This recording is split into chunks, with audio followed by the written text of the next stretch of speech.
Hello, friends. This meme beautifully summarizes a deep biblical principle. God often prepares His people for their destiny through challenges, not comforts. The image of David facing Goliath visually reminds us that before David ever wore a crown, he faced a giant as a boy. His confrontation with Goliath was not a detour on the way to kingship. It was a divinely appointed step in preparation.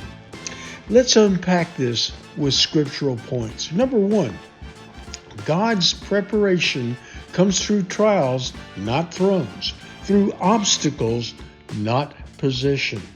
When God chose David, He did so in obscurity. David was a shepherd boy, overlooked by his own father, when Samuel the prophet came to anoint a king. Yet God saw in David a heart after His own. The anointing was a promise, not an immediate promotion. Instead of placing God on a throne, God led him back to the pasture. His training ground was protecting sheep from lions and bears. Daily faithfulness in hidden places. These earlier victories were preparation for a much larger confrontation. It says, and I quote, "But David said to Saul, 'Your servant used to keep sheep for his father. And when there was a lion or a bear and took a lamb from the flock, I went after him, and I struck him and delivered it out of his mouth. The Lord who delivered me from the paw of the lion and the paw of the bear will deliver me from the hand of this Philistine,'" talking about Goliath. David didn't begin with a Goliath, but the Goliath moment, because he had been faithful in the smaller battles. Number two, Goliath was not just a threat, he was an opportunity. We've got to get this reframe in our minds. The giant that terrified Israel became the stage for David's public emergence.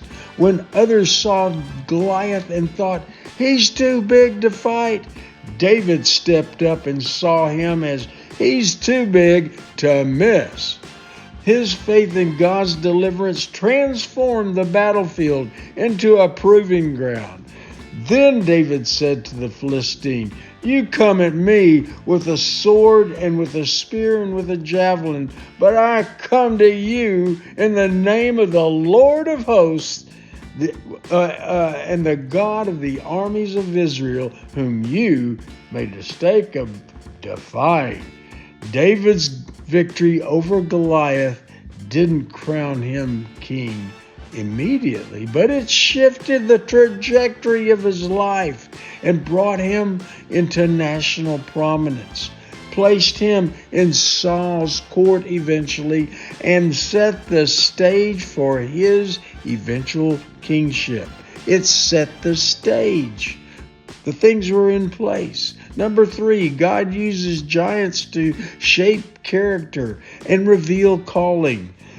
The meme's line, "He didn't give him a crown, He gave him Goliath," is profoundly true. God's pattern is often to allow significant opposition to draw out faith, courage, and dependence on Him that will be needed for future leadership.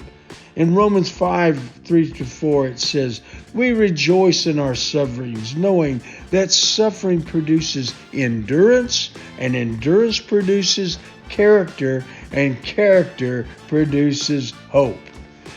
James 1:2-4 echoes this and says, "Count it all joy, my brothers, when you meet trials of various kinds, for you know that the testing of your faith produces steadfastness, that you may be perfect and complete, lacking nothing."